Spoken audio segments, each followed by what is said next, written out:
Imagine two people, same age, same city, same starting point. One gets a job at 22, decent salary, health insurance, a parking spot with his name on it after year 3. The other starts a business, no salary, no insurance, definitely no parking spot. Fast forward 20 years. The guy with the job is comfortable, reliable. He takes 2 weeks off every summer and thinks about retirement like it's a weather forecast, far away, probably fine, nothing he needs to act on today. The other guy? He either failed completely or he's the one paying for other people's parking spots. And here's the uncomfortable part. Both outcomes are completely predictable. Not because of luck, not because of talent, but because of the math embedded in each path before either of them made a single decision. This video is not going to tell you to quit your job. It's not going to tell you entrepreneurship is the answer. What it is going to do is show you the actual numbers, the actual timelines, and the actual trade-offs that almost nobody explains clearly. Because when you see them laid out honestly, the choice becomes genuinely harder than either side wants to admit. Why this matters now?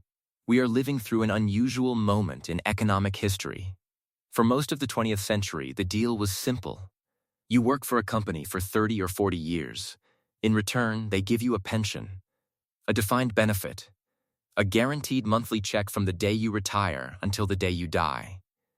That deal is largely gone. What replaced it was a system where you are now responsible for your own financial future through 401ks, IRAs, index funds, and whatever you manage to save between rent, groceries, and the slow creep of lifestyle inflation. You bear the risk now. The company kept the profit margin, handed you a brokerage account, and called it empowerment. Meanwhile, starting a business has never been technically cheaper. You can build software with no-code tools, sell physical products without holding inventory, run a service business from a laptop in a country you've never lived in. The barriers to entry collapsed. So now you have two systems, side by side, both flawed, both viable, and an entire generation trying to figure out which one actually builds a life. That's what we're looking at today. The job path, how it actually works. Let's start with the job. Because most people underestimate how well it can work if you understand the mechanics. You're 22. You get a job paying $50,000 a year. Average, nothing special. You contribute 10% to your 401k. Your employer matches half of that. You invest in a basic index fund returning roughly 7% annually after inflation over the long run, which is the historical average for a diversified portfolio. At 62, 40 years later, you have approximately $1.1 million. That's not nothing. That's actually pretty good. Except there's a problem. You didn't earn $50,000 for 40 years. You earned more. Salaries grow. Promotions happen. Let's say your income peaks at $90,000 in your mid-40s and you maintain contributions proportionally. The number gets better. Maybe $1.6 million, maybe $1.8 million, depending on the market decade you retire into. Here's what that buys you. At a standard 4% withdrawal rate, which is the rule of thumb financial planners use, $1.6 million generates roughly $64,000 a year before tax, which puts you back, more or less, where you were at your peak earning years. Comfortable. Fine. Not extraordinary. But notice what you traded for it. 40 years. The most physically capable, cognitively sharp, experientially hungry decades of your existence, spent accumulating the right to live modestly on your own money at 62. And you did it inside a structure where the ceiling of your income was set by someone else. Every raise required permission. Every project required approval. Your financial destiny was tied to the health of one organization you did not control. That's the real cost, not the money, the time, and the dependency. But before you close your laptop and file for an LLC, hold on. The business path, the actual math. Starting a business early sounds like freedom, and sometimes it is. But let's look at what the data actually says, Because the cultural narrative around entrepreneurship has been aggressively sanitized. About 20% of small businesses fail in their first year.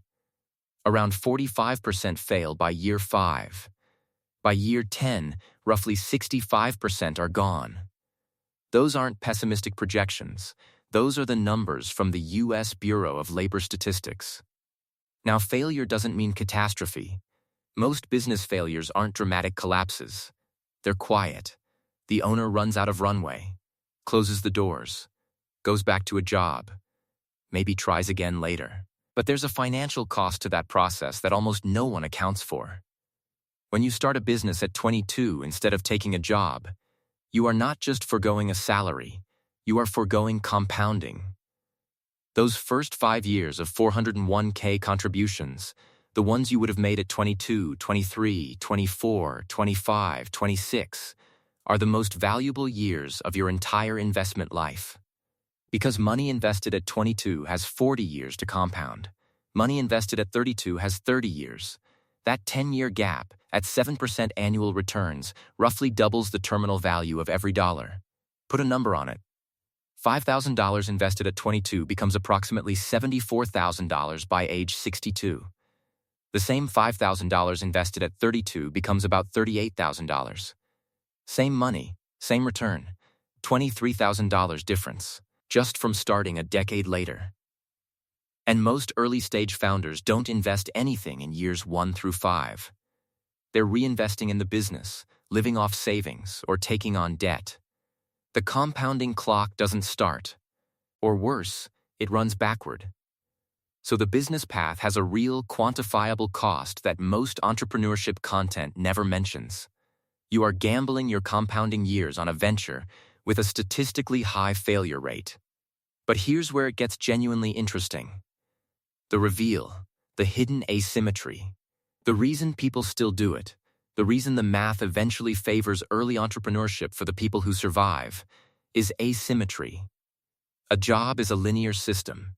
You put in time, you get money. The ratio is relatively fixed.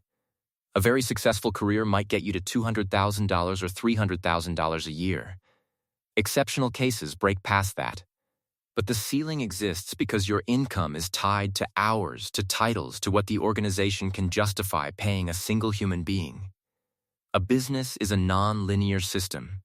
You can build something that generates revenue while you sleep.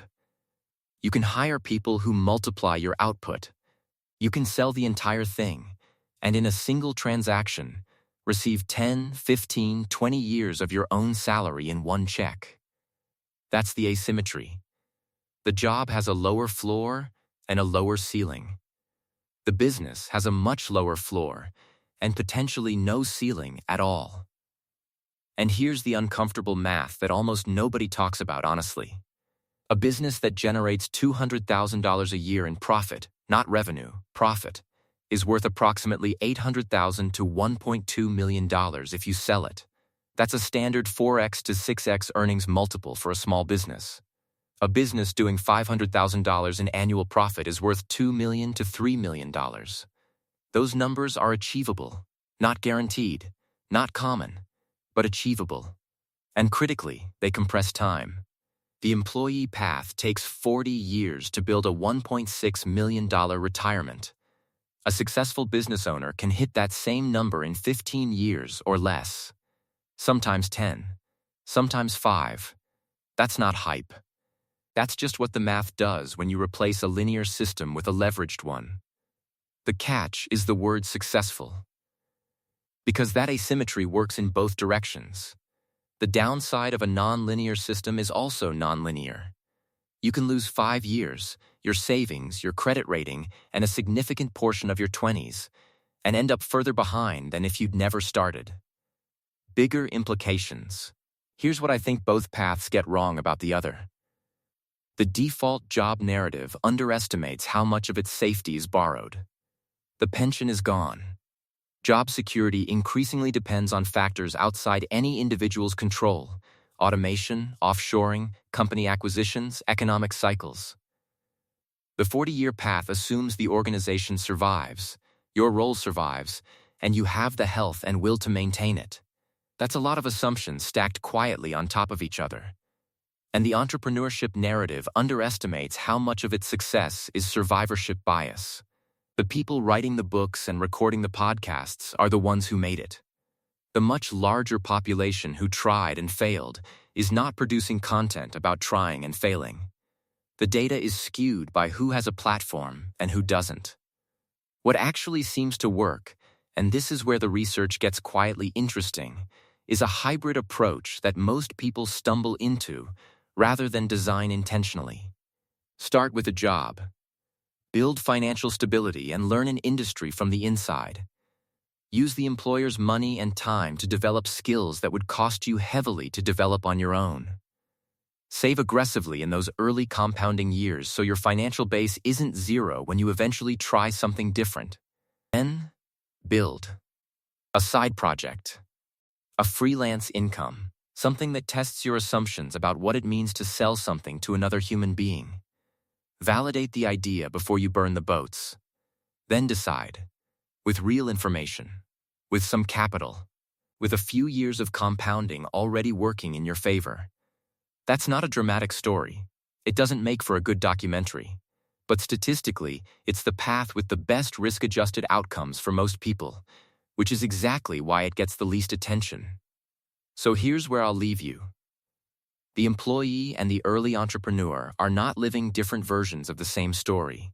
They are operating inside fundamentally different systems with different rules, different risks, and different definitions of winning. One trades time for certainty. The other trades certainty for the possibility of something different. Neither is irrational. Both involve a bet on an unknowable future. What is worth sitting with, and I mean actually sitting with, not just nodding along to, is this question. How much of the path you're on right now did you consciously choose? And how much of it was just the default? The thing that made the most sense at 22 when you were overwhelmed and needed a paycheck and nobody sat down and showed you the actual numbers? Because the math we covered today isn't secret. It's not locked in some finance textbook or hidden behind a Bloomberg terminal. It's arithmetic. But it almost never gets explained in the places where people are actually making these decisions. At 18, at 22, at 25, when the choice still has 40 years of compounding behind it. Maybe the most expensive thing in modern economic life isn't a bad investment or a failed business. Maybe it's a path you never examined until it was too late to change it.